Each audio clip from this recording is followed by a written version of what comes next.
Daniel, chapitre 1. La troisième année du règne de Joachim, roi de Juda, Nebuchadnezzar, roi de Babylone, marcha contre Jérusalem et l'assiégea. Le Seigneur livra entre ses mains Joachim, roi de Juda, et une partie des ustensiles de la maison de Dieu. Nebuchadnezzar emporta les ustensiles au pays de Shinéar, dans la maison de son Dieu. Il les mit dans la maison du trésor de son Dieu. Le roi donna l'ordre à Akpénaz, chef de ses eunuques, d'amener quelques-uns des enfants d'Israël de race royale ou de famille noble, de jeunes garçons sans défaut corporel, beaux de figure, doués de sagesse, d'intelligence et d'instruction, capables de servir dans le palais du roi, et à qui l'on enseignerait les lettres et la langue des Chaldéens. Le roi leur assigna pour chaque jour une portion des mets de sa table et du vin dont ils buvaient, voulant les élever pendant 3 années, au bout desquelles ils seraient au service du roi. Il y avait parmi eux, d'entre les enfants de Juda, Daniel, Hanania, Mishaël et Azaria. Le chef des eunuques leur donna des noms. À Daniel celui de Beltchatsar, à Hanania celui de Shadrach, à Mishaël celui de Méshach, et à Azaria celui d'Abed-Négo.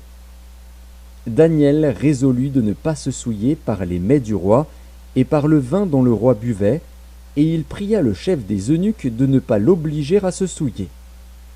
Dieu fit trouver à Daniel faveur et grâce devant le chef des eunuques. Le chef des eunuques dit à Daniel : « Je crains mon seigneur le roi, qui a fixé ce que vous devez manger et boire. Car pourquoi verrait-il votre visage plus abattu que celui des jeunes gens de votre âge? Vous exposeriez ma tête auprès du roi. » Alors Daniel dit à l'intendant, à qui le chef des eunuques avait remis la surveillance de Daniel, de Hanania, de Mishaël et d'Azaria : « Éprouve tes serviteurs pendant 10 jours, et qu'on nous donne des légumes à manger et de l'eau à boire. Tu regarderas ensuite notre visage et celui des jeunes gens qui mangent les mets du roi, et tu agiras avec tes serviteurs d'après ce que tu auras vu. » Il leur accorda ce qu'ils demandaient, et les éprouva pendant 10 jours. Au bout de 10 jours, ils avaient meilleur visage et plus d'embonpoint que tous les jeunes gens qui mangeaient les mets du roi. L'intendant emportait les mets et le vin qui leur étaient destinés, et il leur donnait des légumes. Dieu accorda à ces 4 jeunes gens de la science, de l'intelligence dans toutes les lettres et de la sagesse. Et Daniel expliquait toutes les visions et tous les songes. Au terme fixé par le roi pour qu'on les lui amenât, le chef des eunuques les présenta à Nebuchadnezzar. Le roi s'entretint avec eux, et, parmi tous ces jeunes gens, il ne s'en trouva aucun comme Daniel, Hanania, Mishaël et Azaria. Ils furent donc admis au service du roi. Sur tous les objets qui réclamaient de la sagesse et de l'intelligence, et sur lesquels le roi les interrogeait, il les trouvait 10 fois supérieurs à tous les magiciens et astrologues qui étaient dans tout son royaume. Ainsi fut Daniel jusqu'à la première année du roi Cyrus. Daniel, chapitre 2. La seconde année du règne de Nebuchadnezzar, Nebuchadnezzar eut des songes. Il avait l'esprit agité et ne pouvait dormir. Le roi fit appeler les magiciens, les astrologues, les enchanteurs et les Chaldéens pour qu'ils lui disent ses songes. Ils vinrent et se présentèrent devant le roi. Le roi leur dit : « J'ai eu un songe, mon esprit est agité, et je voudrais connaître ce songe. » Les Chaldéens répondirent au roi en langue araméenne : « Ô roi, vis éternellement. Dis le songe à tes serviteurs, et nous en donnerons l'explication. » Le roi reprit la parole et dit aux Chaldéens : « La chose m'a échappé. Si vous ne me faites connaître le songe et son explication, vous serez mis en pièces, et vos maisons seront réduites en un tas d'immondices.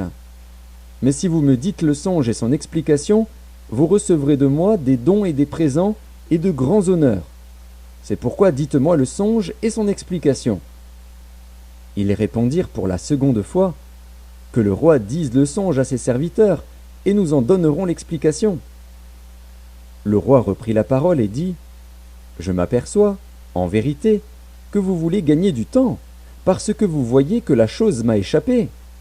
Si donc vous ne me faites pas connaître le songe, la même sentence vous enveloppera tous. Vous voulez vous préparer à me dire des mensonges et des faussetés, en attendant que les temps soient changés. C'est pourquoi dites-moi le songe, et je saurai si vous êtes capable de m'en donner l'explication. » Les Chaldéens répondirent au roi, « Il n'est personne sur la terre qui puisse dire ce que demande le roi.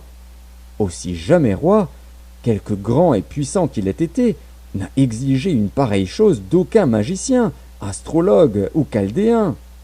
Ce que le roi demande est difficile, il n'y a personne qui puisse le dire au roi, excepté les dieux, dont la demeure n'est pas parmi les hommes. » Là-dessus le roi se mit en colère et s'irrita violemment. Il ordonna qu'on fasse périr tous les sages de Babylone. La sentence fut publiée, les sages étaient mis à mort, et l'on cherchait Daniel et ses compagnons pour les faire périr. Alors Daniel s'adressa d'une manière prudente et sensée à Arjoc, chef des gardes du roi, qui était sorti pour mettre à mort les sages de Babylone. Il prit la parole et dit à Arjoc, commandant du roi, « Pourquoi la sentence du roi est-elle si sévère ?» Arjoc exposa la chose à Daniel. Et Daniel se rendit vers le roi et le pria de lui accorder du temps pour donner au roi l'explication. Ensuite Daniel alla dans sa maison et il instruisit de cette affaire Hanania, Mishaël et Azaria, ses compagnons, les engageant à implorer la miséricorde du Dieu des cieux afin qu'on ne fît pas périr Daniel et ses compagnons avec le reste des sages de Babylone. Alors le secret fut révélé à Daniel dans une vision pendant la nuit. Et Daniel bénit le Dieu des cieux. Daniel prit la parole et dit, « Béni soit le nom de Dieu, d'éternité en éternité. À lui appartiennent la sagesse et la force. C'est lui qui change les temps et les circonstances, qui renverse et qui établit les rois, qui donne la sagesse aux sages et la science à ceux qui ont de l'intelligence. Il révèle ce qui est profond et caché, il connaît ce qui est dans les ténèbres, et la lumière demeure avec lui. Dieu de mes pères, je te glorifie et je te loue de ce que tu m'as donné la sagesse et la force, et de ce que tu m'as fait connaître ce que nous t'avons demandé, de ce que tu nous as révélé le secret du roi. » Après cela, Daniel se rendit auprès d'Arjoc, à qui le roi avait ordonné de faire périr les sages de Babylone. Il alla et lui parla ainsi. « Ne fais pas périr les sages de Babylone. Conduis-moi devant le roi, et je donnerai au roi l'explication. » Arjoc conduisit promptement Daniel devant le roi, et lui parla ainsi. « J'ai trouvé parmi les captifs de Juda un homme qui donnera l'explication au roi. » Le roi prit la parole et dit à Daniel, qu'on nommait Beltchatsar, « Es-tu capable de me faire connaître le songe que j'ai eu et son explication ?» Daniel répondit en présence du roi et dit, « Ce que le roi demande est un secret que les sages, les astrologues, les magiciens et les devins ne sont pas capables de découvrir au roi. Mais il y a dans les cieux un Dieu qui révèle les secrets, et qui a fait connaître au roi Nebuchadnezzar ce qui arrivera dans la suite des temps. Voici ton songe et les visions que tu as eues sur ta couche. Sur ta couche, ô roi, il t'est monté des pensées touchant ce qui sera après ce temps-ci, et celui qui révèle les secrets t'a fait connaître ce qui arrivera. Si ce secret m'a été révélé, ce n'est point qu'il y ait en moi une sagesse supérieure à celle de tous les vivants, mais c'est afin que l'explication soit donnée au roi et que tu connaisses les pensées de ton cœur. Ô roi, tu regardais, et tu voyais une grande statue. Cette statue était immense et d'une splendeur extraordinaire. Elle était debout devant toi, et son aspect était terrible. La tête de cette statue était d'or pur. Sa poitrine et ses bras étaient d'argent. Son ventre et ses cuisses étaient d'airain. Ses jambes, de fer. Ses pieds, en partie de fer et en partie d'argile. Tu regardais, lorsqu'une pierre se détacha sans le secours d'aucune main, frappa les pieds de fer et d'argile de la statue et les mit en pièces. Alors le fer, l'argile, l'airain, l'argent et l'or furent brisés ensemble et devinrent comme la balle qui s'échappe du nerf en été. Le vent les emporta, et nulle trace n'en fut retrouvée. Mais la pierre qui avait frappé la statue devint une grande montagne et remplit toute la terre. Voilà le songe. Nous en donnerons l'explication devant le roi. Ô roi, tu es le roi des rois, car le Dieu des cieux t'a donné l'empire, la puissance, la force et la gloire. Il a remis entre tes mains, en quelque lieu qu'ils habitent, les enfants des hommes, les bêtes des champs et les oiseaux du ciel, et il t'a fait dominer sur eux tous. C'est toi qui es la tête d'or. Après toi, il s'élèvera un autre royaume, moindre que le tien, puis un troisième royaume, qui sera d'airain, et qui dominera sur toute la terre. Il y aura un quatrième royaume, fort comme du fer. De même que le fer brise et rompt tout, il brisera et rompra tout, comme le fer qui met tout en pièces. Et comme tu as vu les pieds et les orteils en partie d'argile, de potier et en partie de fer, ce royaume sera divisé. Mais il y aura en lui quelque chose de la force du fer, parce que tu as vu le fer mêlé avec l'argile. Et comme les doigts des pieds étaient en partie de fer et en partie d'argile, ce royaume sera en partie fort et en partie fragile.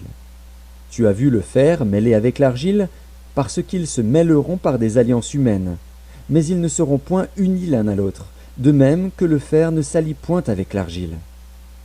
Dans le temps de ces rois, le Dieu des cieux suscitera un royaume qui ne sera jamais détruit, et qui ne passera point sous la domination d'un autre peuple. Il brisera et anéantira tous ces royaumes-là, et lui-même subsistera éternellement. C'est ce qu'indique la pierre que tu as vue se détacher de la montagne sans le secours d'aucune main, et qui a brisé le fer, l'airain, l'argile, l'argent et l'or. Le grand Dieu a fait connaître au roi ce qui doit arriver après cela. Le songe est véritable, et son explication est certaine. Alors le roi Nebuchadnezzar tomba sur sa face, et se prosterna devant Daniel, et il ordonna qu'on lui offrît des sacrifices et des parfums. Le roi adressa la parole à Daniel et dit « En vérité, votre Dieu est le Dieu des dieux et le Seigneur des rois, et il révèle les secrets, puisque tu as pu découvrir ce secret. » Ensuite le roi éleva Daniel, et lui fit de nombreux et riches présents. Il lui donna le commandement de toute la province de Babylone, et l'établit chef suprême de tous les sages de Babylone. Daniel pria le roi de remettre l'intendance de la province de Babylone à Shadrach, Méshach et Abednego. Et Daniel était à la cour du roi. Daniel, chapitre 3. Le roi Nebuchadnezzar fit une statue d'or, haute de 60 coudées et large de 6 coudées. Il la dressa dans la vallée de Dura, dans la province de Babylone. Le roi Nebuchadnezzar fit convoquer les satrapes, les intendants et les gouverneurs, les grands juges, les trésoriers, les jurisconsuls, les juges et tous les magistrats des provinces, pour qu'ils se rendissent à la dédicace de la statue qu'avait élevée le roi Nebuchadnezzar. Alors les satrapes, les intendants et les gouverneurs, les grands juges, les trésoriers, les jurisconsuls, les juges et tous les magistrats des provinces s'assemblèrent pour la dédicace de la statue qu'avait élevée le roi Nebuchadnezzar. Ils se placèrent devant la statue qu'avait élevée Nebuchadnezzar. Un héros cria à haute voix « Voici ce qu'on vous ordonne, peuple, nation, hommes de toute langue. Au moment où vous entendrez le son de la trompette, du chalumeau, de la guitare, de la sambuc, du psalterion, de la cornemuse et de toutes sortes d'instruments de musique, vous vous prosternerez et vous adorerez la statue d'or qu'a élevée le roi Nebuchadnezzar. Quiconque ne se prosternera pas et n'adorera pas sera jeté à l'instant même au milieu d'une fournaise ardente. C'est pourquoi, au moment où tous les peuples entendirent le son de la trompette, du chalumeau, de la guitare, de la sambuc, du psalterion et de toutes sortes d'instruments de musique, tous les peuples, les nations, les hommes de toutes langues se prosternèrent et adorèrent la statue d'or qu'avait élevée le roi Nebuchadnezzar. À cette occasion, et dans le même temps, quelques Chaldéens s'approchèrent et accusèrent les Juifs. Ils prirent la parole et dirent au roi Nebuchadnezzar « Ô roi, vis éternellement! Tu as donné un ordre d'après lequel tous ceux qui entendraient le son de la trompette, du chalumeau, de la guitare, de la sambuc, du psalterion, de la cornemuse et de toutes sortes d'instruments devrait se prosterner et adorer la statue d'or, et d'après lequel quiconque ne se prosternerait pas et n'adorerait pas serait jeté au milieu d'une fournaise ardente. Or, il y a des Juifs à qui tu as remis l'intendance de la province de Babylone, Shadrach, Meshach et Abednego, hommes qui ne tiennent aucun compte de toi, ô roi. Ils ne servent pas tes dieux, et ils n'adorent point la statue d'or que tu as élevée. » Alors Nebuchadnezzar, irrité et furieux, donna l'ordre qu'on amenât Shadrach, Meshach et Abednego. Et ces hommes furent amenés devant le roi. Nebuchadnezzar prit la parole et leur dit : « Est-ce de propos délibérés, Shadrach, Meshach et Abednego, que vous ne servez pas mes dieux et que vous n'adorez pas la statue d'or que j'ai élevée ? Maintenant tenez-vous prêts, et au moment où vous entendrez le son de la trompette, du chalumeau, de la guitare, de la sambuc, du psalterion, de la cornemuse et de toutes sortes d'instruments, vous vous prosternerez et vous adorerez la statue que j'ai faite. Si vous ne l'adorez pas, vous serez jetés à l'instant même au milieu d'une fournaise ardente.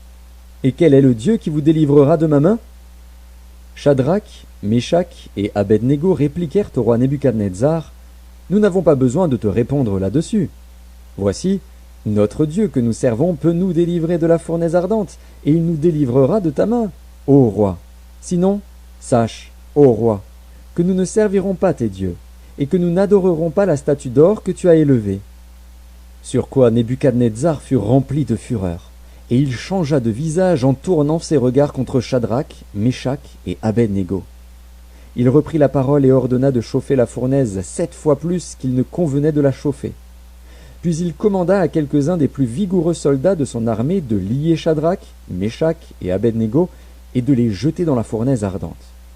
Ces hommes furent liés avec leurs caleçons, leurs tuniques, leurs manteaux et leurs autres vêtements et jetés au milieu de la fournaise ardente. Comme l'ordre du roi était sévère et que la fournaise était extraordinairement chauffée, la flamme tua les hommes qui y avaient jeté Shadrach, Meshach et Abednego. Et ces 3 hommes, Shadrach, Meshach et Abednego, tombèrent liés au milieu de la fournaise ardente. Alors le roi Nebuchadnezzar fut effrayé et se leva précipitamment.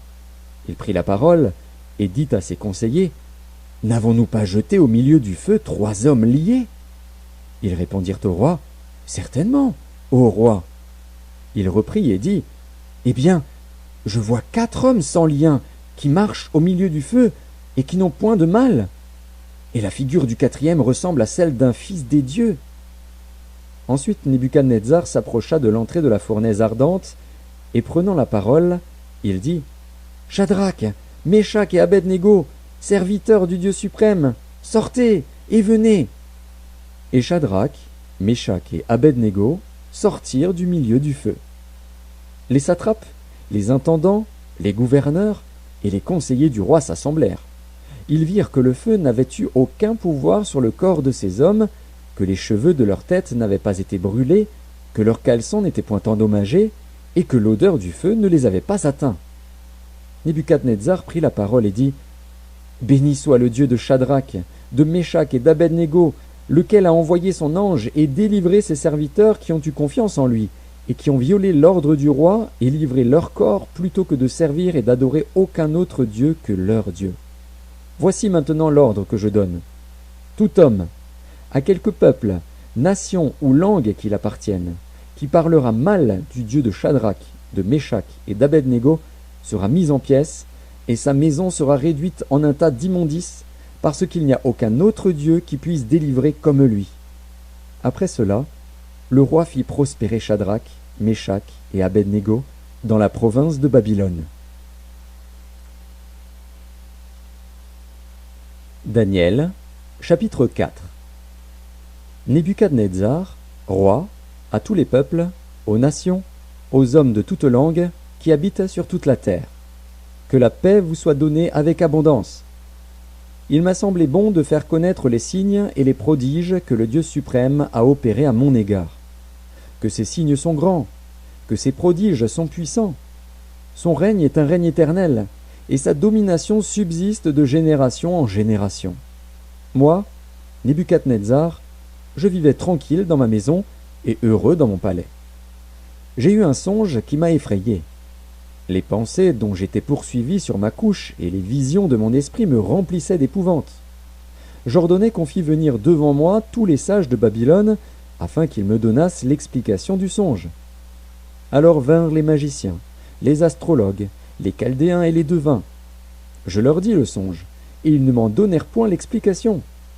En dernier lieu, se présenta devant moi Daniel, nommé Beltchatsar d'après le nom de mon Dieu, et qui a en lui l'esprit des dieux saints. Je lui dis le songe. Beltchatsar, chef des magiciens, qui a en toi, je le sais, l'esprit des dieux saints, et pour qui aucun secret n'est difficile, donne-moi l'explication des visions que j'ai eues en songe. Voici les visions de mon esprit, pendant que j'étais sur ma couche. Je regardais, et voici, il y avait au milieu de la terre un arbre d'une grande hauteur. Cet arbre était devenu grand et fort.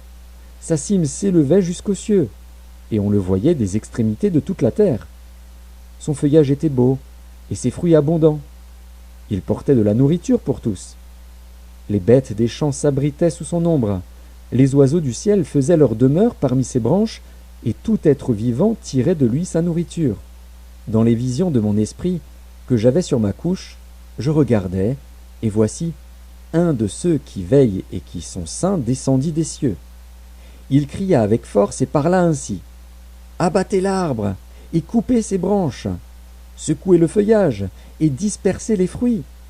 Que les bêtes fuient de dessous, et les oiseaux du milieu de ses branches. Mais laissez en terre le tronc où se trouvent les racines, et liez-le avec des chaînes de fer et d'airain parmi l'herbe des champs, qu'il soit trempé de la rosée du ciel, et qu'il ait, comme les bêtes, l'herbe de la terre pour partage. Son cœur d'homme lui sera ôté, et un cœur de bête lui sera donné, et 7 ans passeront sur lui. Cette sentence est un décret de ceux qui veillent, cette résolution est un ordre des saints, afin que les vivants sachent que le Très-Haut domine sur le règne des hommes, qu'il le donne à qui il lui plaît, et qu'il y élève le plus vil des hommes. Voilà le songe que j'ai eu, moi, le roi Nebuchadnezzar. Toi, Beltchatsar, donne-en l'explication, puisque tous les sages de mon royaume ne peuvent me la donner. Toi, tu le peux, car tu as en toi l'esprit des dieux saints. Alors Daniel, nommé Beltchatsar, fut un moment stupéfait, et ses pensées le troublaient. Le roi reprit et dit, « Beltchatsar, que le songe et l'explication ne te troublent pas. » Et Beltchatsar répondit, « Mon Seigneur, que le songe soit pour tes ennemis, et son explication pour tes adversaires.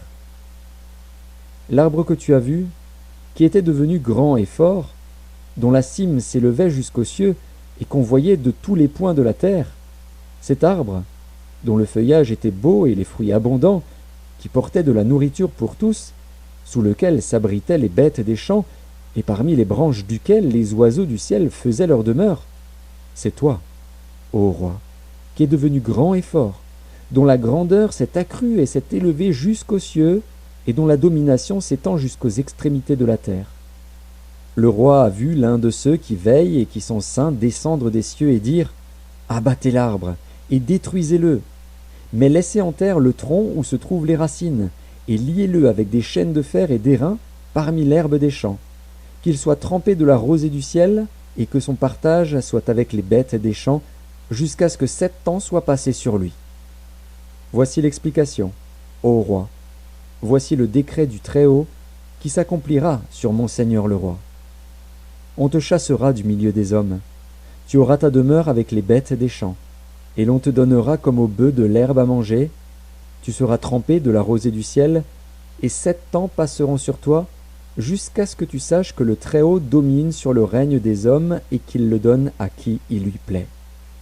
L'ordre de laisser le tronc où se trouvent les racines de l'arbre signifie que ton royaume te restera quand tu reconnaîtras que celui qui domine est dans les cieux. C'est pourquoi, ô roi, puisse mon conseil te plaire. Mets un terme à tes péchés en pratiquant la justice, et à tes iniquités en usant de compassion envers les malheureux, et ton bonheur pourra se prolonger. Toutes ces choses se sont accomplies sur le roi Nebuchadnezzar. Au bout de 12 mois, comme il se promenait dans le palais royal à Babylone, le roi prit la parole et dit « N'est-ce pas ici, Babylone la grande, que j'ai bâtie comme résidence royale, par la puissance de ma force et pour la gloire de ma magnificence. » La parole était encore dans la bouche du roi, qu'une voix descendit du ciel. « Apprends, roi Nebuchadnezzar, qu'on va t'enlever le royaume. On te chassera du milieu des hommes. Tu auras ta demeure avec les bêtes des champs. On te donnera comme aux bœufs de l'herbe à manger. Et 7 ans passeront sur toi, jusqu'à ce que tu saches que le Très-Haut domine sur le règne des hommes et qu'il le donne à qui il lui plaît. » Au même instant, la parole s'accomplit sur Nebuchadnezzar. Il fut chassé du milieu des hommes, il mangea de l'herbe comme les bœufs, son corps fut trempé de la rosée du ciel, jusqu'à ce que ses cheveux crussent comme les plumes des aigles et ses ongles comme ceux des oiseaux. Après le temps marqué, moi, Nebuchadnezzar, je levai les yeux vers le ciel et la raison me revint. J'ai béni le Très-Haut, j'ai loué et glorifié celui qui vit éternellement, celui dont la domination est une domination éternelle et dont le règne subsiste de génération en génération. Tous les habitants de la terre ne sont à ses yeux que néant.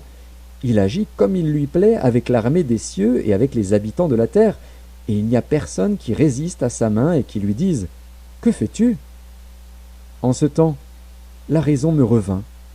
La gloire de mon royaume, ma magnificence et ma splendeur me furent rendues. Mes conseillers et mes grands me redemandèrent. Je fus rétabli dans mon royaume, et ma puissance ne fit que s'accroître. Maintenant, moi, Nebuchadnezzar, je loue, j'exalte et je glorifie le roi des cieux, dont toutes les œuvres sont vraies et les voies justes, et qui peut abaisser ceux qui marchent avec orgueil. Daniel, chapitre 5. Le roi Belshazzar donna un grand festin à ses grands au nombre de 1000, et il but du vin en leur présence. Belshazzar, quand il eut goûté au vin, fit apporter les vases d'or et d'argent que son père Nebuchadnezzar avait enlevés du temple de Jérusalem, afin que le roi et ses grands, ses femmes et ses concubines s'en servissent pour boire. Alors on apporta les vases d'or qui avaient été enlevés du temple, de la maison de Dieu à Jérusalem, et le roi et ses grands, ses femmes et ses concubines s'en servirent pour boire. Ils burent du vin, et ils louèrent les dieux d'or, d'argent, d'airain, de fer, de bois et de pierre. En ce moment, apparurent les doigts d'une main d'homme, et ils écrivirent, en face du chandelier, sur la chaux de la muraille du palais royal. Le roi vit cette extrémité de main qui écrivait. Alors le roi changea de couleur, et ses pensées le troublèrent. Les jointures de ses reins se relâchèrent, et ses genoux se heurtèrent l'un contre l'autre. Le roi cria avec force qu'on fît venir les astrologues, les Chaldéens et les devins. Et le roi prit la parole et dit aux sages de Babylone, « Quiconque lira cette écriture et m'en donnera l'explication sera revêtu de pourpre, portera un collier d'or à son cou et aura la 3e place dans le gouvernement du royaume. » Tous les sages du roi entrèrent, mais ils ne purent pas lire l'écriture et en donner au roi l'explication. Sur quoi le roi Belshazzar fut très effrayé, il changea de couleur, et ses grands furent consternés. La reine, à cause des paroles du roi et de ses grands, entra dans la salle du festin et prit ainsi la parole. « Ô roi, vis éternellement, que tes pensées ne te troublent pas, et que ton visage ne change pas de couleur. Il y a dans ton royaume un homme qui a en lui l'esprit des dieux saints.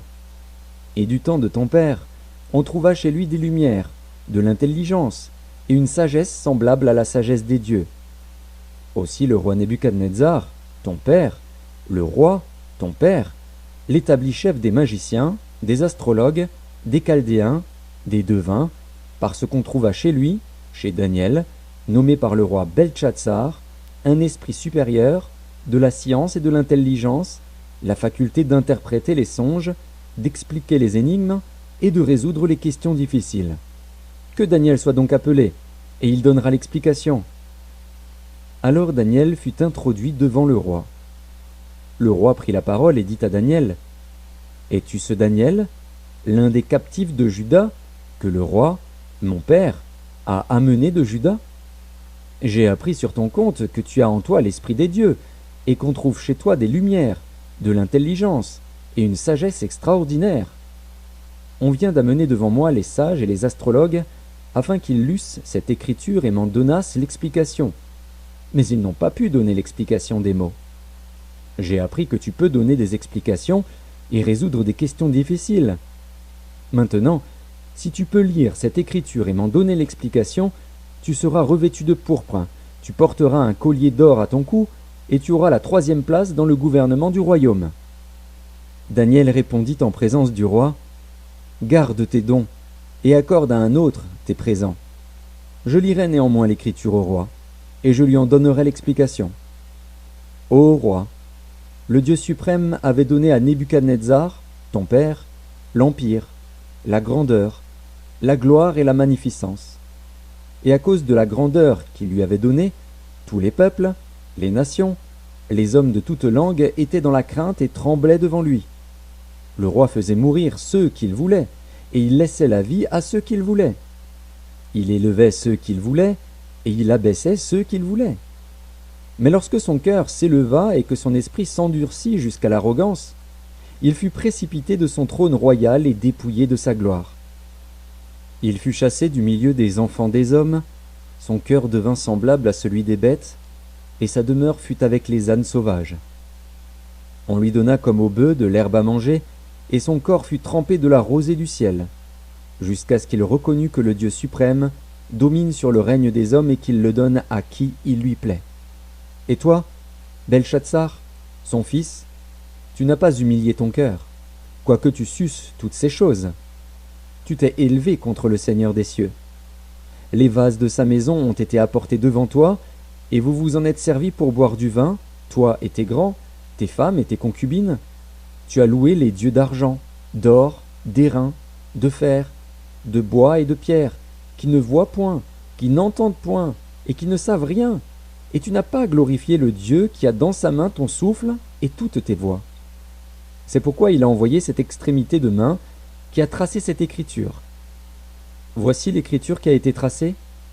Comptez, comptez, pesez et divisez. Et voici l'explication de ces mots. Comptez, Dieu a compté ton règne et y a mis fin. Pesez, tu as été pesé dans la balance, et tu as été trouvé léger. Divisé, ton royaume sera divisé et donné aux Mèdes et aux Perses. Aussitôt Belchatsar donna des ordres, et l'on revêtit Daniel de pourpre, on lui mit au cou un collier d'or, et on publia qu'il aurait la 3e place dans le gouvernement du royaume. Cette même nuit, Belchatsar, roi des Chaldéens, fut tué, et Darius, le Mède, s'empara du royaume, étant âgé de 62 ans. Daniel, chapitre 6. Darius trouva bon d'établir sur le royaume 120 satrapes qui devaient être dans tout le royaume. Il mit à leur tête 3 chefs, au nombre desquels était Daniel, afin que ces satrapes leur rendissent compte et que le roi ne souffrit aucun dommage. Daniel surpassait les chefs et les satrapes parce qu'il y avait en lui un esprit supérieur, et le roi pensait à l'établir sur tout le royaume. Alors les chefs et les satrapes cherchèrent une occasion d'accuser Daniel en ce qui concernait les affaires du royaume. Mais ils ne purent trouver aucune occasion ni aucune chose à reprendre parce qu'il était fidèle et qu'on n'apercevait chez lui ni faute ni rien de mauvais. Et ces hommes dirent « Nous ne trouverons aucune occasion contre ce Daniel, à moins que nous n'en trouvions une dans la loi de son Dieu. » Puis ses chefs et ses satrapes se rendirent tumultueusement auprès du roi et lui parlèrent ainsi. « Roi Darius, vis éternellement !»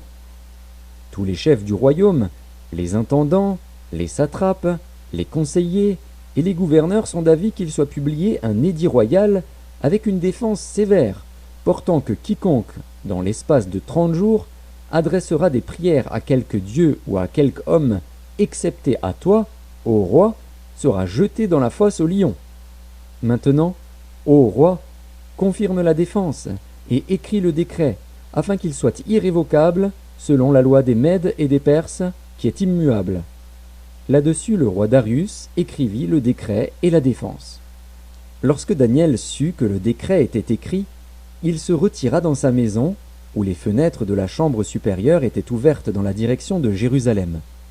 Et 3 fois le jour il se mettait à genoux, il priait, et il louait son Dieu, comme il le faisait auparavant. Alors ces hommes entrèrent tumultueusement, et ils trouvèrent Daniel qui priait et invoquait son Dieu. Puis ils se présentèrent devant le roi, et lui dirent au sujet de la défense royale, « N'as-tu pas écrit une défense portant que quiconque dans l'espace de 30 jours adresserait des prières à quelque dieu ou à quelque homme, excepté à toi, ô roi, serait jeté dans la fosse aux lions ?» Le roi répondit, « La chose est certaine, selon la loi des Mèdes et des Perses, qui est immuable. » Ils prirent de nouveau la parole et dirent au roi, « Daniel, l'un des captifs de Juda, n'a tenu aucun compte de toi, ô roi, ni de la défense que tu as écrite, et il fait sa prière 3 fois le jour. » Le roi fut très affligé quand il entendit cela. Il prit à cœur de délivrer Daniel, et jusqu'au coucher du soleil il s'efforça de le sauver. Mais ces hommes insistèrent auprès du roi, et lui dirent, « Sache, ô roi, que la loi des Mèdes et des Perses exige que toute défense ou tout décret confirmé par le roi soit irrévocable. » Alors le roi donna l'ordre qu'on amena Daniel, et qu'on le jeta dans la fosse aux lions.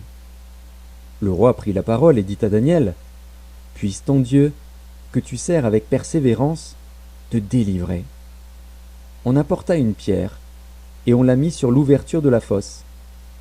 Le roi la scella de son anneau et de l'anneau de ses grands, afin que rien ne fût changé à l'égard de Daniel. Le roi se rendit ensuite dans son palais. Il passa la nuit à jeun, il ne fit point venir de concubine auprès de lui, et il ne put se livrer au sommeil. Le roi se leva au point du jour, avec l'aurore, et il alla précipitamment à la fosse aux lions. En s'approchant de la fosse, il appela Daniel d'une voix triste. Le roi prit la parole et dit à Daniel, « Daniel, serviteur du Dieu vivant, ton Dieu, que tu sers avec persévérance, a-t-il pu te délivrer des lions ?» Et Daniel dit au roi, « Roi, vis éternellement! Mon Dieu a envoyé son ange et fermé la gueule des lions, qui ne m'ont fait aucun mal, parce que j'ai été trouvé innocent devant lui. Et devant toi non plus, ô roi, je n'ai rien fait de mauvais. » Alors le roi fut très joyeux, et il ordonna qu'on fît sortir Daniel de la fosse. Daniel fut retiré de la fosse, et on ne trouva sur lui aucune blessure, parce qu'il avait eu confiance en son Dieu. Le roi ordonna que ces hommes qui avaient accusé Daniel fussent amenés et jetés dans la fosse aux lions, eux, leurs enfants et leurs femmes. Et avant qu'ils fussent parvenus au fond de la fosse, les lions les saisirent et brisèrent tous leurs os. Après cela, le roi Darius écrivit à tous les peuples, à toutes les nations, aux hommes de toutes langues, qui habitaient sur toute la terre, que la paix vous soit donnée avec abondance. J'ordonne que, dans toute l'étendue de mon royaume, on ait de la crainte et de la frayeur pour le Dieu de Daniel, car il est le Dieu vivant, et il subsiste éternellement, son royaume ne sera jamais détruit, et sa domination durera jusqu'à la fin. C'est lui qui délivre et qui sauve, qui opère des signes et des prodiges dans les cieux et sur la terre. C'est lui qui a délivré Daniel de la puissance des lions. Daniel prospéra sous le règne de Darius et sous le règne de Cyrus, le Perse. Daniel, chapitre 7. La première année de Belshazzar, roi de Babylone, Daniel eut un songe et des visions se présentèrent à son esprit pendant qu'il était sur sa couche. Ensuite il écrivit le songe et raconta les principales choses. Daniel commença et dit, « Je regardais pendant ma vision nocturne, et voici, les 4 vents des cieux firent irruption sur la grande mer. Et 4 grands animaux sortirent de la mer, différents les uns des autres. Le premier était semblable à un lion, et avait des ailes d'aigle. Je regardais, jusqu'au moment où ses ailes furent arrachées. Il fut enlevé de terre et mis debout sur ses pieds comme un homme, et un cœur d'homme lui fut donné. Et voici, un second animal était semblable à un ours, et se tenait sur un côté. Il avait 3 côtes dans la gueule entre les dents, et on lui disait, « Lève-toi, mange beaucoup de chair. » Après cela je regardais, et voici, un autre était semblable à un léopard, et avait sur le dos 4 ailes comme un oiseau. Cet animal avait 4 têtes, et la domination lui fut donnée. Après cela, je regardais pendant mes visions nocturnes, et voici, il y avait un 4e animal, terrible, épouvantable et extraordinairement fort. Il avait de grandes dents de fer, il mangeait, brisait, et il foulait aux pieds ce qui restait. Il était différent de tous les animaux précédents, et il avait 10 cornes. Je considérais les cornes, et voici, une autre petite corne sortit du milieu d'elle, et 3 des premières cornes furent arrachées devant cette corne. Et voici, elle avait des yeux comme des yeux d'homme, et une bouche qui parlait avec arrogance. Je regardais pendant que l'on plaçait des trônes, et l'Ancien des jours s'assit. Son vêtement était blanc comme la neige, et les cheveux de sa tête étaient comme de la laine pure. Son trône était comme des flammes de feu, et les roues comme un feu ardent. Un fleuve de feu coulait et sortait de devant lui. 1000 milliers le servaient, et 10 000 millions se tenaient en sa présence. Les juges s'assirent, et les livres furent ouverts. Je regardais alors, à cause des paroles arrogantes que prononçait la corne. Et tandis que je regardais, l'animal fut tué, et son corps fut anéanti, livré au feu pour être brûlé. Les autres animaux furent dépouillés de leur puissance, mais une prolongation de vie leur fut accordée jusqu'à un certain temps. Je regardais pendant mes visions nocturnes, et voici, sur les nuées des cieux arriva quelqu'un de semblable à un fils de l'homme. Il s'avança vers l'Ancien des jours, et on le fit approcher de lui. On lui donna la domination, la gloire et le règne. Et tous les peuples, les nations, et les hommes de toute langue le servirent. Sa domination est une domination éternelle qui ne passera point, et son règne ne sera jamais détruit. Moi, Daniel, j'eus l'esprit troublé au-dedans de moi, et les visions de ma tête m'effrayèrent. Je m'approchai de l'un de ceux qui étaient là, et je lui demandai ce qu'il y avait de vrai dans toutes ces choses. Il me le dit, et m'en donna l'explication. Ces 4 grands animaux, ce sont 4 rois qui s'élèveront de la terre. Mais les saints du Très-Haut recevront le royaume, et ils posséderont le royaume éternellement, d'éternité en éternité. Ensuite, je désirais savoir la vérité sur le 4e animal, qui était différent de tous les autres, extrêmement terrible, qui avait des dents de fer et des ongles d'airain, qui mangeait, brisait, et foulait aux pieds ce qu'il restait. Et sur les 10 cornes qu'il avait à la tête, et sur l'autre qui était sortie et devant laquelle 3 étaient tombés, sur cette corne qui avait des yeux, une bouche parlant avec arrogance, et une plus grande apparence que les autres. Je vis cette corne faire la guerre aux saints, et l'emporter sur eux, jusqu'au moment où l'Ancien des jours vint donner droit aux saints du Très-Haut, et le temps arriva où les saints furent en possession du royaume. Il me parla ainsi. Le 4e animal, c'est un 4e royaume qui existera sur la terre, différent de tous les royaumes, et qui dévorera toute la terre, la foulera et la brisera. Les 10 cornes, ce sont 10 rois qui s'élèveront de ce royaume. Un autre s'élèvera après eux, il sera différent des premiers, et il abaissera 3 rois. Il prononcera des paroles contre le Très-Haut, il opprimera les saints du Très-Haut, et il espérera changer les temps et la loi. Et les saints seront livrés entre ses mains pendant un temps, des temps et la moitié d'un temps. Puis viendra le jugement, et on lui ôtera sa domination, qui sera détruite et anéantie pour jamais. Le règne, la domination et la grandeur de tous les royaumes qui sont sous les cieux seront donnés au peuple des saints du Très-Haut. Son règne est un règne éternel, et tous les dominateurs le serviront et lui obéiront. Ici finirent les paroles. Moi, Daniel, je fus extrêmement troublé par mes pensées.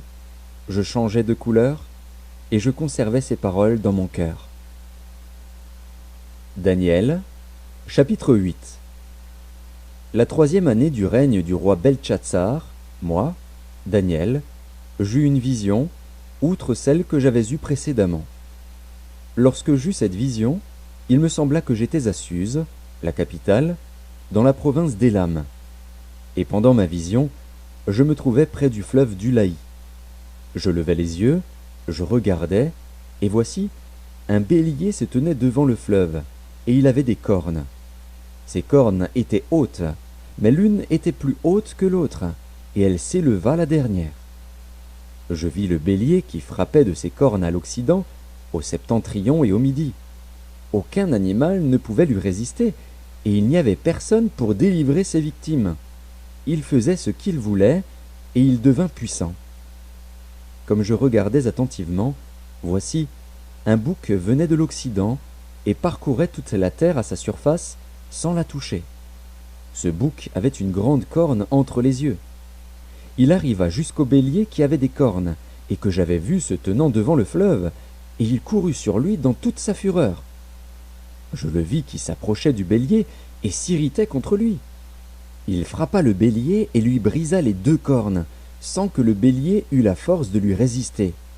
Il le jeta par terre et le foula, et il n'y eut personne pour délivrer le bélier. Le bouc devint très puissant, mais lorsqu'il fut puissant, sa grande corne se brisa. 4 grandes cornes s'élevèrent pour la remplacer aux 4 vents des cieux.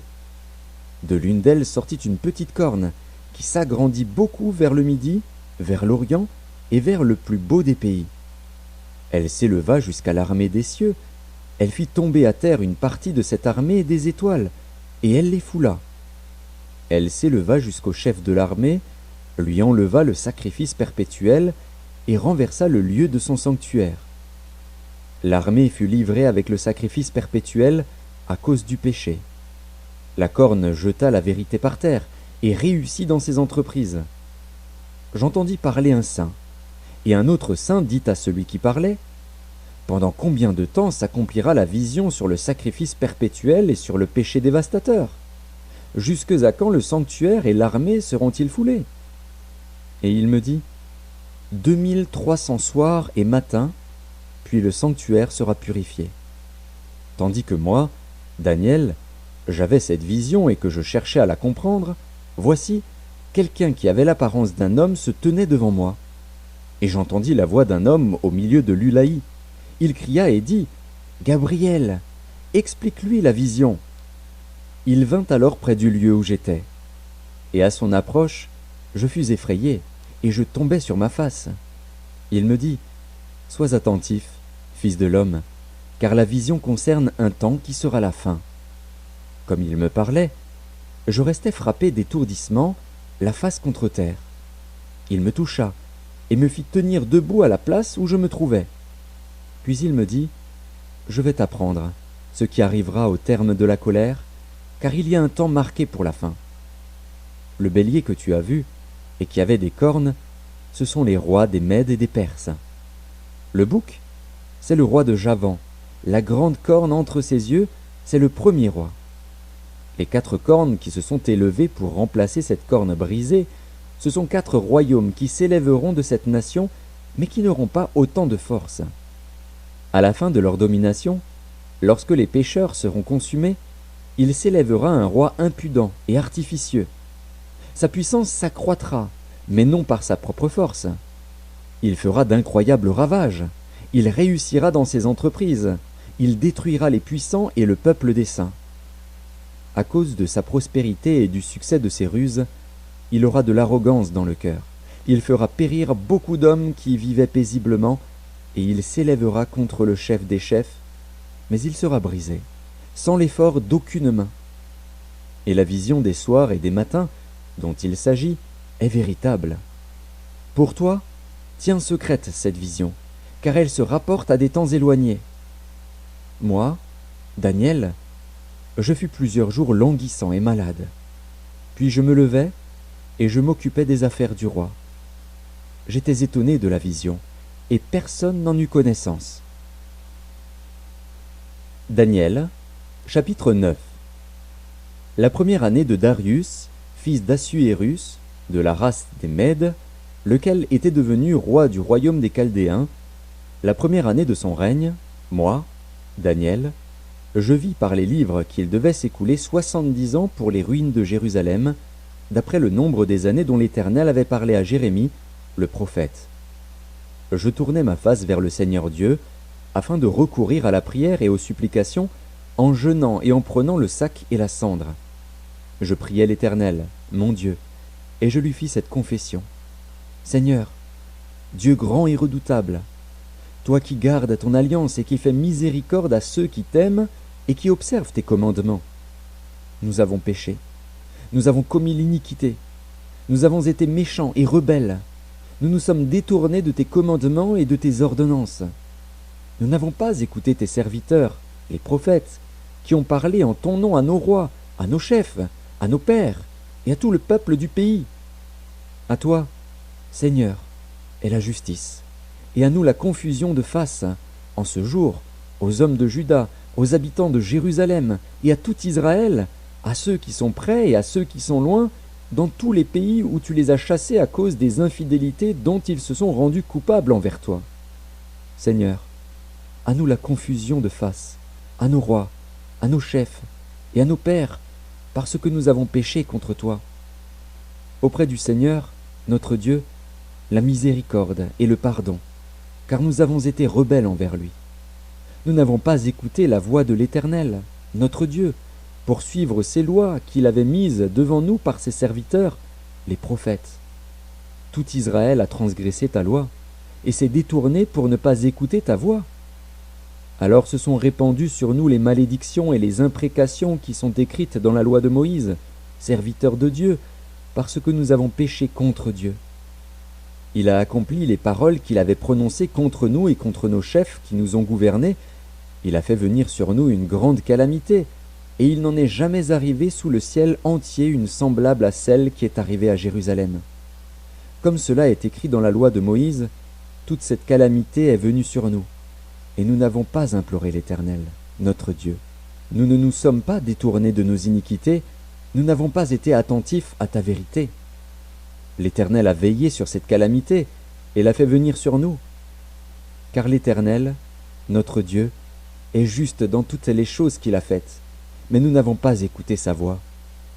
Et maintenant, Seigneur, notre Dieu, toi qui as fait sortir ton peuple du pays d'Égypte par ta main puissante, et qui t'es fait un nom comme il l'est aujourd'hui, nous avons péché, nous avons commis l'iniquité. Seigneur, selon ta grande miséricorde, que ta colère et ta fureur se détournent de ta ville de Jérusalem, de ta montagne sainte, car, à cause de nos péchés et des iniquités de nos pères, Jérusalem et ton peuple sont en opprobre à tous ceux qui nous entourent.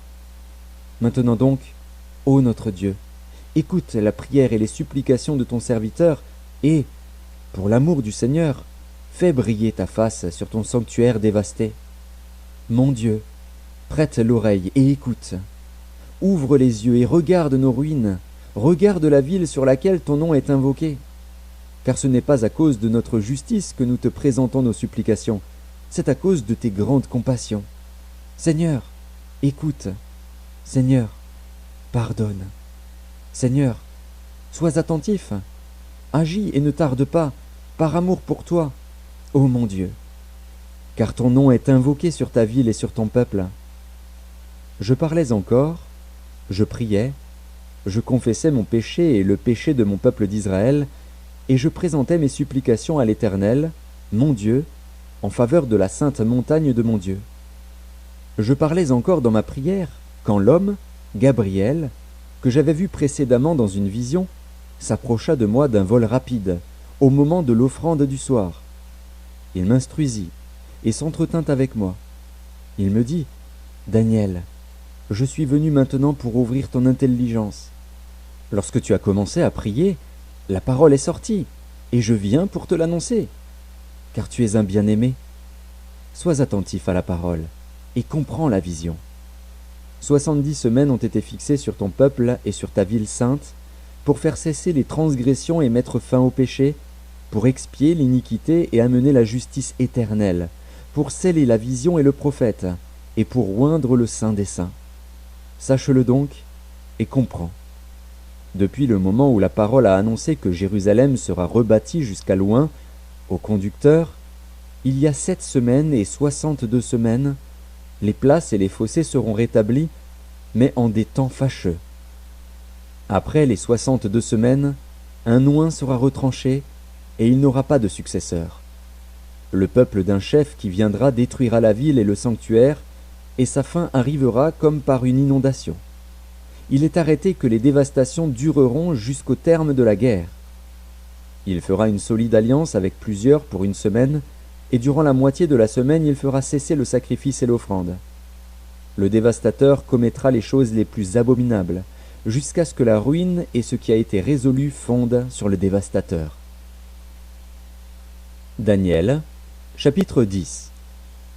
La 3e année de Cyrus, roi de Perse, une parole fut révélée à Daniel, qu'on nommait Beltchatsar. Cette parole, qui est véritable, annonce une grande calamité.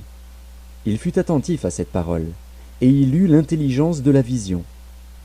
En ce temps-là, moi, Daniel, je fus 3 semaines dans le deuil. Je ne mangeai aucun mets délicat. Il n'entra ni viande ni vin dans ma bouche, et je ne moignis point jusqu'à ce que les 3 semaines fussent accomplies. Le 24e jour du 1er mois, j'étais au bord du grand fleuve qui est Hidékel. Je levai les yeux, je regardai, et voici, il y avait un homme vêtu de lin, et ayant sur les reins une ceinture d'or d'Uphaz. Son corps était comme de chrysolite, son visage brillait comme l'éclair. Ses yeux étaient comme des flammes de feu, ses bras et ses pieds ressemblaient à de l'airain poli, et le son de sa voix était comme le bruit d'une multitude. Moi, Daniel, je vis seul la vision, et les hommes qui étaient avec moi ne la virent point, mais ils furent saisis d'une grande frayeur, et ils prirent la fuite pour se cacher. Je restai seul, et je vis cette grande vision. Les forces me manquèrent, mon visage changea de couleur et fut décomposé, et je perdis toute vigueur. J'entendis le son de ses paroles, et comme j'entendais le son de ses paroles, je tombai frappé d'étourdissement, la face contre terre. Et voici, une main me toucha, et secoua mes genoux et mes mains. Puis il me dit, « Daniel, homme bien-aimé, sois attentif aux paroles que je vais te dire, et tiens-toi debout à la place où tu es, car je suis maintenant envoyé vers toi. » Lorsqu'il m'eut ainsi parlé, je me tins debout en tremblant. Il me dit, « Daniel, ne crains rien, car dès le 1er jour où tu as eu à cœur de comprendre et de t'humilier devant ton Dieu, tes paroles ont été entendues, et c'est à cause de tes paroles que je viens. Le chef du royaume de Perse m'a résisté 21 jours, mais voici, Michaël, l'un des principaux chefs, est venu à mon secours, et je suis demeuré là auprès des rois de Perse. Je viens maintenant pour te faire connaître ce qui doit arriver à ton peuple dans la suite des temps, car la vision concerne encore ces temps-là. » Tandis qu'il m'adressait ces paroles, je dirigeais mes regards vers la terre, et je gardais le silence. Et voici, quelqu'un qui avait l'apparence des fils de l'homme toucha mes lèvres. J'ouvris la bouche, je parlais, et je dis à celui qui se tenait devant moi, « Mon Seigneur, la vision m'a rempli d'effroi, et j'ai perdu toute vigueur. Comment le serviteur de mon Seigneur pourrait-il parler à mon Seigneur? Maintenant les forces me manquent, et je n'ai plus de souffle. » Alors celui qui avait l'apparence d'un homme me toucha de nouveau, et me fortifia. Puis il me dit, « Ne crains rien, homme bien-aimé, que la paix soit avec toi. Courage, courage. » Et comme il me parlait, je repris des forces, et je dis, « Que mon Seigneur parle, car tu m'as fortifié. » Il me dit, « Sais-tu pourquoi je suis venu vers toi? Maintenant je m'en retourne pour combattre le chef de la Perse. Et quand je partirai, voici, le chef de Javan viendra. Mais je veux te faire connaître ce qui est écrit dans le livre de la vérité. Personne ne m'aide contre cela, excepté Michaël, votre chef. » Daniel, chapitre 11. Et moi, la 1re année de Darius, le Mède, j'étais auprès de lui pour l'aider et le soutenir. Maintenant, je vais te faire connaître la vérité. Voici, il y aura encore 3 rois en Perse. Le 4e amassera plus de richesses que tous les autres. Et quand il sera puissant par ses richesses, il soulèvera tout contre le royaume de Javan. Mais il s'élèvera un vaillant roi, qui dominera avec une grande puissance et fera ce qu'il voudra. Et lorsqu'il se sera élevé, son royaume se brisera et sera divisé vers les 4 vents des cieux. Il n'appartiendra pas à ses descendants, et il ne sera pas aussi puissant qu'il l'était, car il sera déchiré, et il passera à d'autres qu'à eux. Le roi du Midi deviendra fort, mais un de ses chefs sera plus fort que lui, et dominera. Sa domination sera puissante. Au bout de quelques années, ils s'allieront, et la fille du roi du Midi viendra vers le roi du Septentrion pour rétablir la concorde. Mais elle ne conservera pas la force de son bras, et il ne résistera pas, ni lui, ni son bras. Elle sera livrée avec ceux qui l'auront amenée, avec son père et avec celui qui aura été son soutien dans ce temps-là. Un rejeton de ses racines s'élèvera à sa place. Il viendra à l'armée, il entrera dans les forteresses du roi du Septentrion, il en disposera à son gré, et il se rendra puissant. Il enlèvera même et transportera en Égypte leurs dieux et leurs images de fonte, et leurs objets précieux d'argent et d'or. Puis il restera quelques années éloigné du roi du Septentrion. Et celui-ci marchera contre le royaume du roi du Midi, et reviendra dans son pays. Ses fils se mettront en campagne et rassembleront une multitude nombreuse de troupes. L'un d'eux s'avancera, se répandra comme un torrent, débordera, puis reviendra. Et ils pousseront les hostilités jusqu'à la forteresse du roi du Midi. Le roi du Midi s'irritera, il sortira et attaquera le roi du Septentrion. Il soulèvera une grande multitude, et les troupes du roi du Septentrion seront livrées entre ses mains. Cette multitude sera fière, et le cœur du roi s'enflera. Il fera tomber des milliers, mais il ne triomphera pas.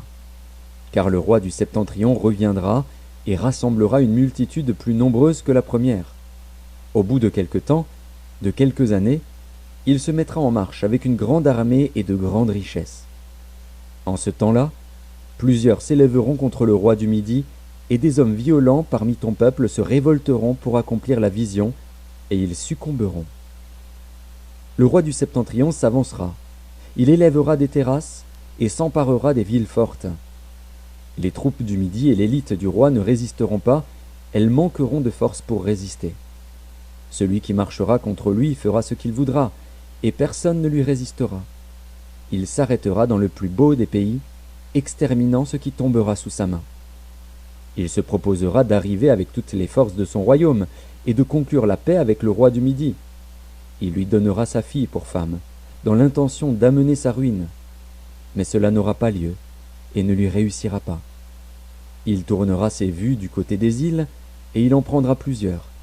Mais un chef mettra fin à l'opprobre qu'il voulait lui attirer, et le fera retomber sur lui. Il se dirigera ensuite vers les forteresses de son pays, et il chancellera, il tombera, et on ne le trouvera plus. Celui qui le remplacera fera venir un exacteur dans la plus belle partie du royaume, mais en quelques jours il sera brisé, et ce ne sera ni par la colère ni par la guerre.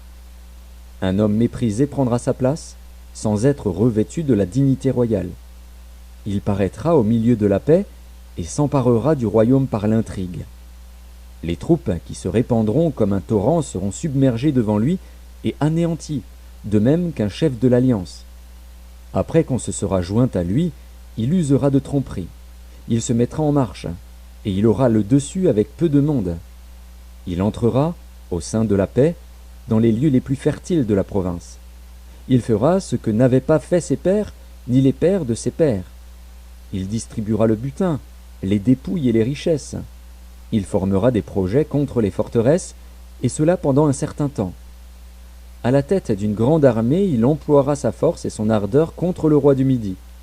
Et le roi du Midi s'engagera dans la guerre avec une armée nombreuse et très puissante. Mais il ne résistera pas, car on méditera contre lui de mauvais desseins. Ceux qui mangeront des mets de sa table causeront sa perte.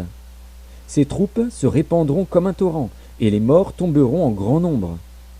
Les deux rois chercheront en leur cœur à faire le mal, et à la même table ils parleront avec fausseté. Mais cela ne réussira pas, car la fin n'arrivera qu'au temps marqué. Il retournera dans son pays avec de grandes richesses. Il sera dans son cœur hostile à l'Alliance sainte. Il agira contre elle, puis retournera dans son pays. À une époque fixée, il marchera de nouveau contre le Midi. Mais cette dernière fois, les choses ne se passeront pas comme précédemment. Des navires de Kittim s'avanceront contre lui. Découragé, il rebroussera. Puis, furieux contre l'Alliance sainte, il ne restera pas inactif. À son retour, il portera ses regards sur ceux qui auront abandonné l'Alliance sainte. Des troupes se présenteront sur son ordre. Elles profaneront le sanctuaire, la forteresse, Elles feront cesser le sacrifice perpétuel et dresseront l'abomination du dévastateur. Il séduira par des flatteries les traîtres de l'alliance. Mais ceux du peuple qui connaîtront leur Dieu agiront avec fermeté, et les plus sages parmi eux donneront instruction à la multitude. Il en est qui succomberont pour un temps à l'épée et à la flamme, à la captivité et au pillage. Dans le temps où ils succomberont, ils seront un peu secourus, et plusieurs se joindront à eux par hypocrisie. Quelques-uns des hommes sages succomberont, afin qu'ils soient épurés, purifiés et blanchis, jusqu'au temps de la fin, car elle n'arrivera qu'au temps marqué. Le roi fera ce qu'il voudra. Il s'élèvera, il se glorifiera au-dessus de tous les dieux, et il dira des choses incroyables contre le Dieu des dieux. Il prospérera jusqu'à ce que la colère soit consommée, car ce qui est arrêté s'accomplira. Il n'aura égard ni au Dieu de ses pères, ni à la divinité qui fait les délices des femmes. Il n'aura égard à aucun Dieu, car il se glorifiera au-dessus de tous. Toutefois, il honorera le Dieu des forteresses sur son piédestal. À ce Dieu, qui ne connaissait pas ses pères, il rendra des hommages avec de l'or et de l'argent, avec des pierres précieuses et des objets de prix. C'est avec le Dieu étranger qu'il agira contre les lieux fortifiés. Et il comblera d'honneur ceux qui le reconnaîtront, il les fera dominer sur plusieurs, il leur distribuera des terres pour récompense. Au temps de la fin, le roi du Midi se heurtera contre lui, et le roi du Septentrion fondera sur lui comme une tempête, avec des chars et des cavaliers, et avec de nombreux navires. Il s'avancera dans les terres, se répandra comme un torrent et débordera. Il entrera dans le plus beau des pays, et plusieurs succomberont. Mais Édom, Moab, et les principaux des enfants d'Ammon seront délivrés de sa main. Il étendra sa main sur divers pays, et le pays d'Égypte n'échappera point. Il se rendra maître des trésors d'or et d'argent, et de toutes les choses précieuses de l'Égypte. Les Libyens et les Éthiopiens seront à sa suite. Des nouvelles de l'Orient et du Septentrion viendront l'effrayer, et il partira avec une grande fureur pour détruire et exterminer des multitudes. Il dressera les tentes de son palais entre les mers, vers la glorieuse et sainte montagne, puis il arrivera à la fin, sans que personne lui soit en aide. Daniel, chapitre 12. En ce temps-là se lèvera Michaël, le grand chef, le défenseur des enfants de ton peuple. Et ce sera une époque de détresse, telle qu'il n'y en a point eu de semblable depuis que les nations existent jusqu'à cette époque. En ce temps-là, ceux de ton peuple qui seront trouvés inscrits dans le livre seront sauvés. Plusieurs de ceux qui dorment dans la poussière de la terre se réveilleront, les uns pour la vie éternelle, et les autres pour l'opprobre, pour la honte éternelle. Ceux qui auront été intelligents brilleront comme la splendeur du ciel, et ceux qui auront enseigné la justice à la multitude brilleront comme les étoiles, à toujours et à perpétuité. Toi, Daniel, tiens secrètes ces paroles, et scelle le livre jusqu'au temps de la fin. Plusieurs alors le liront, et la connaissance augmentera. Et moi, Daniel, je regardais, et voici, deux autres hommes se tenaient debout, l'un en deçà du bord du fleuve, et l'autre au-delà du bord du fleuve. L'un d'eux dit à l'homme vêtu de lin, qui se tenait au-dessus des eaux du fleuve, « Quand sera la fin de ces prodiges ?» Et j'entendis l'homme vêtu de lin, qui se tenait au-dessus des eaux du fleuve. Il leva vers les cieux sa main droite et sa main gauche, et il jura par celui qui vit éternellement que ce sera dans un temps, des temps, et la moitié d'un temps, et que toutes ces choses finiront quand la force du peuple saint sera entièrement brisée. J'entendis, mais je ne compris pas, et je dis, « Mon Seigneur, quelle sera l'issue de ces choses ?» Il répondit, « Va, Daniel, car ces paroles seront tenues secrètes et scellées jusqu'au temps de la fin. Plusieurs seront purifiés, blanchis et épurés. Les méchants feront le mal et aucun des méchants ne comprendra, mais ceux qui auront de l'intelligence comprendront. Depuis le temps où cessera le sacrifice perpétuel et où sera dressée l'abomination du dévastateur, il y aura 1290 jours. Heureux celui qui attendra, et qui arrivera jusqu'aux 1335 jours. Et toi, marche vers ta fin. Tu te reposeras, et tu seras debout pour ton héritage à la fin des jours.